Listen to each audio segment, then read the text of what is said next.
Jennifer, I'm sure that you saw that last night. I shook more hands than any human being is capable of doing. That was a long deal, and they were big people.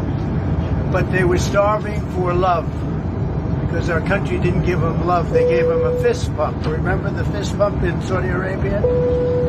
He travels all the way to Saudi Arabia in that case, and he gives them a fist bump. That's not what they want. They don't want a fist bump. They want to shake his hand.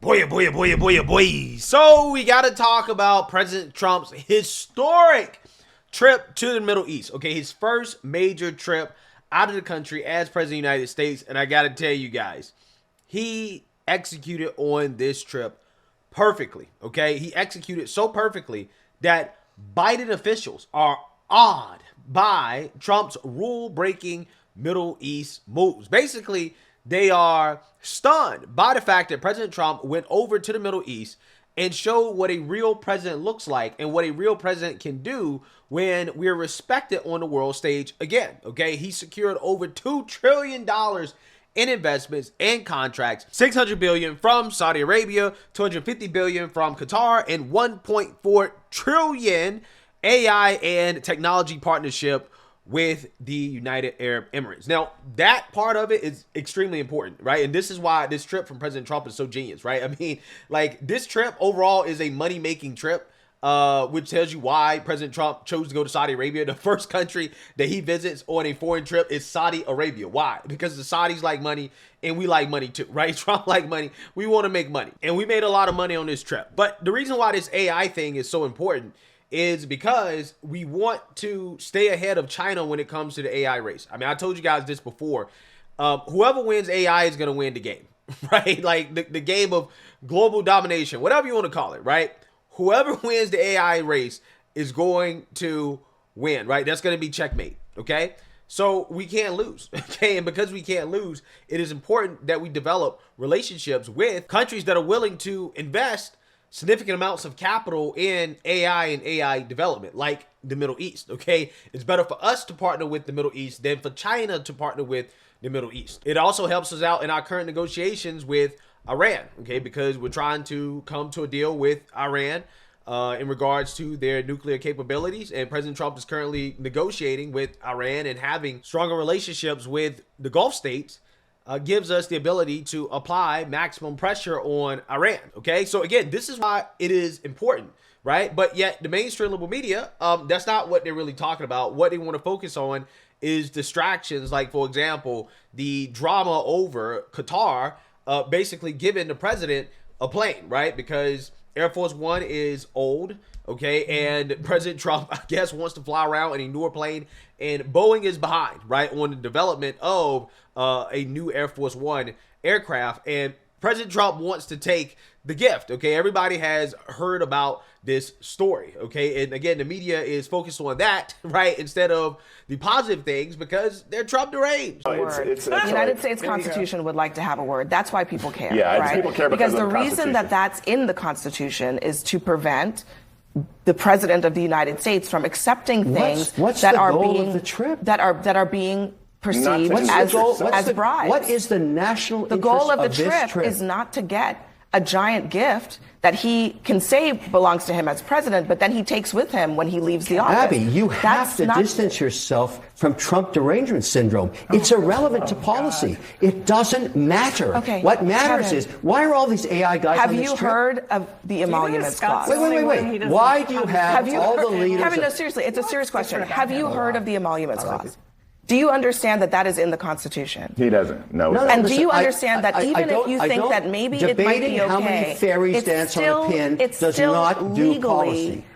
Yeah, so in the grand scheme of the policy, in the grand scheme of the investments, right, the partnership that was made on the trip, the whole Qatar plane gift doesn't really matter, right? It doesn't really matter, but the truth is that the gift is actually to the United States of America, because, you know, countries can give us gifts, right? Like the Statue of Liberty was a gift, right? So, yes, the United States military is getting this plane as a gift from Qatar, but President Trump wants to fly in it, right? He wants to use it as Air Force One.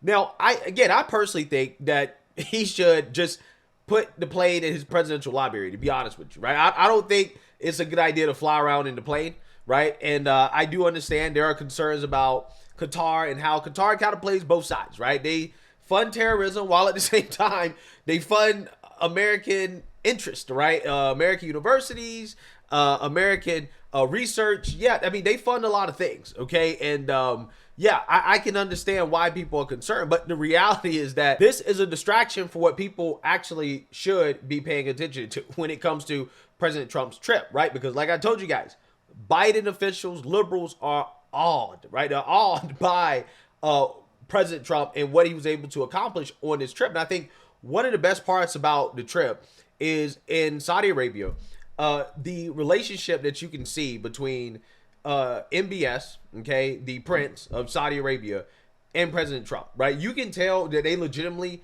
have a good friendship.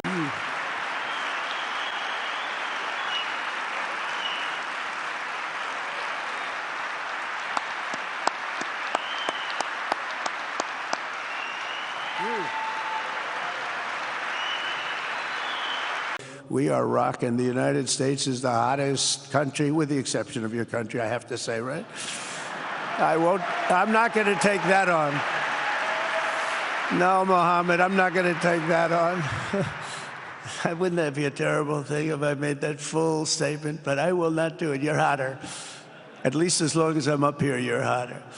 Yeah, so the reason why President Trump and MBS have such a good relationship is because President Trump has ditched the neocon foreign policy of trying to spread democracy, right, and human rights while at the same time invading random countries, warmongering, okay, causing problems, right, overthrowing dictatorships and democracies as well too, okay. Yeah, President Trump says no, we're going with America first doctrine, okay, a doctrine grounded in realism, right? The realism and understanding that, hey, the Arabs can live their lives the way they want to live their lives. We don't care. Okay, we're not here to judge how you live, how you treat your women, right? How you treat the LGBTQ community, right? We're not judging on that. We don't care. Okay, all we care about is making money, right? So that's what we're about right now. Okay, we're about business.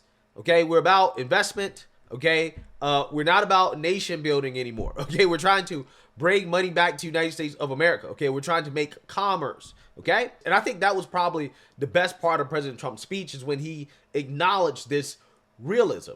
The transformations have been unbelievably remarkable.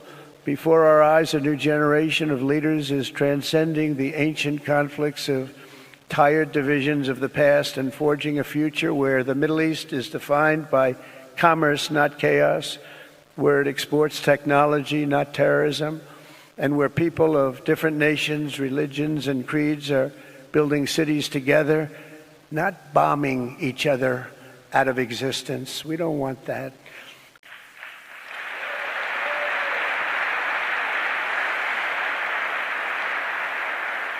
And it's crucial for the wider world to note this great transformation has not come from Western interventionists or flying people in beautiful planes giving you lectures on how to live and how to govern your own affairs. No, the gleaming marvels of Riyadh and Abu Dhabi were not created by the so-called nation builders, neocons, or liberal nonprofits like those who spent trillions and trillions of dollars failing to develop Kabul, Baghdad, so many other cities. Instead, the birth of a modern Middle East has been brought by the people of the region themselves, the people that are right here, the people that have lived here all their lives, developing your own sovereign countries, pursuing your own unique visions and charting your own destinies in your own way. It's really incredible what you've done.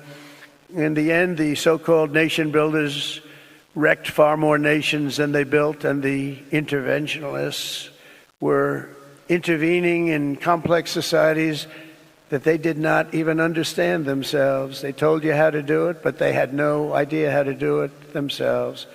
Peace, prosperity, and progress ultimately came not from a radical rejection of your heritage, but rather from embracing your national traditions and embracing that same heritage that you love so dearly. Yeah, so all you need to know is that the Crown Prince met President Trump at the airport to and from, right? To and from. Picked him up at the airport, dropped him off at the airport on the way out, right? They clearly F with each other like real N-words, right? I mean, that's the best way for me to describe the friendship here, right? That's the type of friendship that we see. And he gave Biden a fist bump, right? That is the difference, right? That tells you everything you need to know, okay? So with that being said, the reviews are in, okay? To the international audience, to the audience in Saudi Arabia, right? The people in the area, hey, President Trump blew them away. Take a look. On for another hour, I could have sat there. The way he did it, the tone of his voice, and the points that he chose. I mean, if you want from a point of social, you want a point from political, you want a point from business, you want a point from defense, you want a point from technology. He covered all those and just did it in such a elegant way. Truth is that he obviously cares about peace around the world. And he spent his entire, 4 or 5 months of his administration sending his emissaries around the world to create peace deals. Yeah, so President Trump getting things done. That's what's happening here, okay? Again, it's so obvious that even Democrats are saying it. They're coming out and they're saying, yeah, this trip that President Trump is doing in the Middle East is a massive success, okay? I mean, Democrats are jealous. See lots of people, Democrats, centrists, people who you don't usually see saying nice things about Trump. Fareed Zakaria. Trump reminded us that sometimes his willingness to take risks and think outside the box can shake up old, tired ways. He could bring a new level of peace and stability to the Middle East. This is Jean Shaheen. She's the Democratic senator of New Hampshire. She's down with it. Sarah Jacobs, she's a congressman out here in California. Here's Rob Malley. He's in the Biden administration. I wish I could work for an administration that could have moved that quickly. It's hard not to be simultaneously terrified, he says, by the things Trump does. Also awed by his willingness to brazenly shatter so many harmful taboos. Ben Rhodes, that's Pod Saves America. Doesn't get more left than that. It's so clearly the right decision. He's talking about recognizing Syria. So it's so funny, they want to separate somehow Trump's transactional, which is preposterous, some of this transactional bribery stuff that goes on with his diplomacy. You can't. That's who he is. That's how he sees the world. You knew it the first time they reelected him. It's never going to change. It's a bromance diplomacy. The way he talks about these, he's a handsome guy. He's young, he's tall. I mean, I don't know what's going on. The question is the transactional part, is it possible that in the future we will say, oh, well, it was worth it because we got peace in the Middle East? I don't know. This is the big question of this week. And you mentioned Ben Rhodes, him and Tommy Vitor on Pod Save the World did say they liked some of the things that he did. He sidelined Netanyahu from these conversations.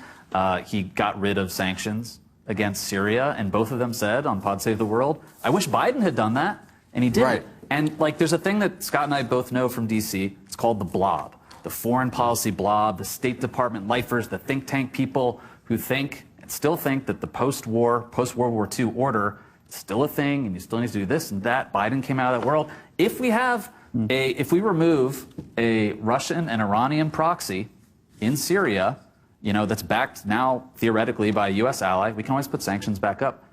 That's a good thing. If we're getting hostages out of Gaza, that's a good thing. I don't think Trump cares that much about the Palestinians. But there are lots of possible very good outcomes here. And I was amazed by reading some of these quotes from Biden State Department people who are like, man, I wish we could have done this stuff. I mean, yeah, they're saying that because they wish their own president had been awake long enough to do anything like this. This is the problem. People respond to leadership. People respond to leadership. The president is functional and capable of going to another country and saying, I represent the United States.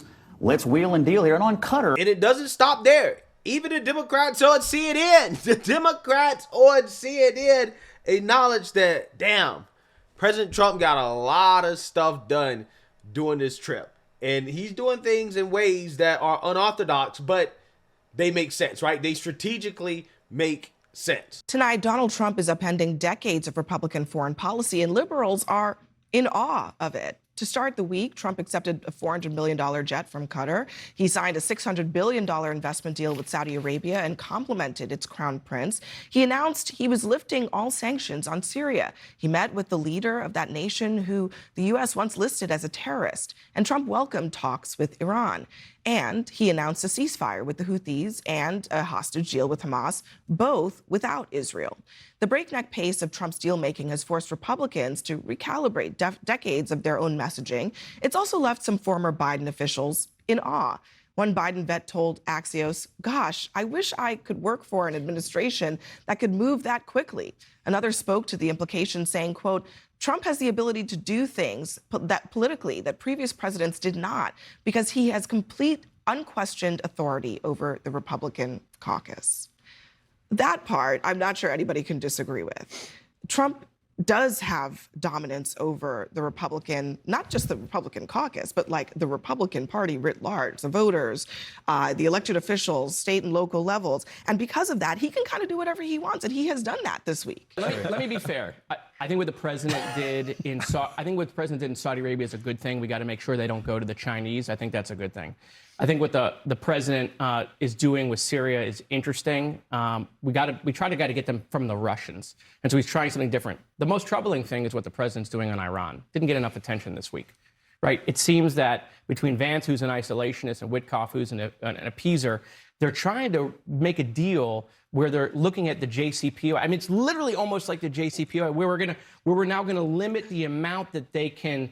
That they can have, the amount of uranium that they have, the amount that they can enrich, when we should be saying no program whatsoever. Okay, so when it comes to the Iran deal, I'm pretty sure this Democrat congressman has a particular bias, okay? Because it's very fascinating how leftists are essentially criticizing President Trump for not having Israel involved, right, with what he was doing in the Middle East, right? Not stopping in Israel, not saying hi to Netanyahu, right? Just kind of doing the trip without Netanyahu at all. And for some reason, leftists think that this is a bad thing. God, if he signs an Iran deal, that's basically the JCPOA. Are you going to be cool with it? Yes. Well, I do not want Iran to have access to any nuclear material at all, specifically nuclear weapons of any kind, any way, shape, or form. And so I've heard the president say they cannot be permitted to have access to nuclear weapons. That's what every president says. And so I trust that he will not permit that to occur. And I think he has sent them a strong,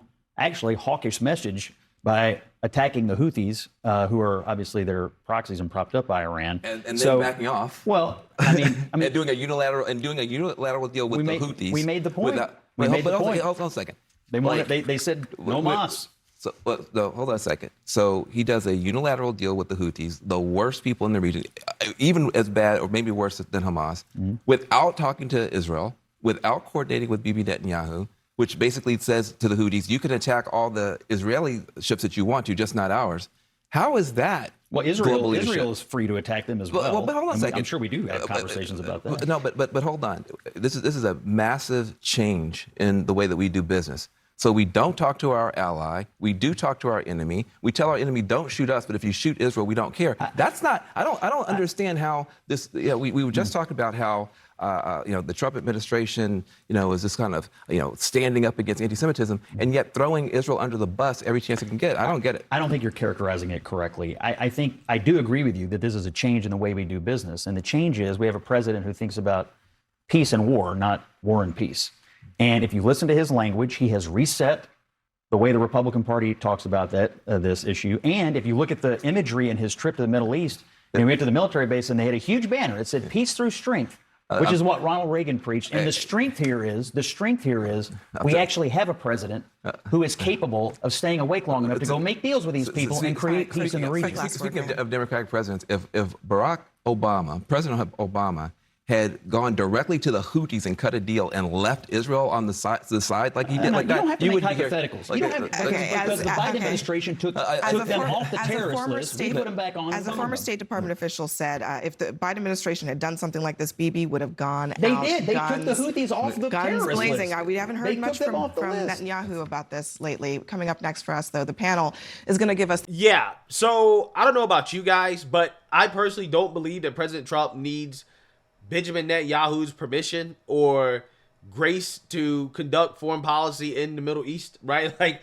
I think that President Trump can do that by himself. He doesn't need Netanyahu to do that, okay? Particularly because of the fact that President Trump is trying to achieve peace. And I personally believe that it is reasonable to be skeptical about Israel's commitment to peace in the Middle East, right? Is that something that they actually really want? Okay. And that's why I'm not really surprised that President Trump basically said, hey, yeah, I can do this without Benjamin Netanyahu. So this is why I find it hilarious how leftists are trying to frame this as a bad thing, as if the left is pro-Israel. Like the left, you're not pro-Israel. So I don't understand how you're even trying to frame this as somehow a negative, okay? So anyways, they're reaching, right? When they're reaching to criticize Trump like this, then you know it was an overwhelmingly successful trip, okay? That's what it was. It was amazing. We haven't seen anything like this in a long, long time. We definitely haven't seen it for the last 4 years, okay? Major upgrade over Biden. Major upgrade. And that's what people got to acknowledge. People got to respect the game, man. President Trump is a businessman. He's not a warmonger. He's not a politician. Okay? He's out here trying to make commerce. You need peace, right? You need peace, prosperity in order to have commerce. When everybody wins, that's the best outcome. That's the best outcome. And that seems to be the policy that the Trump administration is trying to pursue. And it pisses off all the right people. So let me know what you guys think. Make sure you like, comment, and subscribe. Most importantly, share a Black conservative perspective. Peace.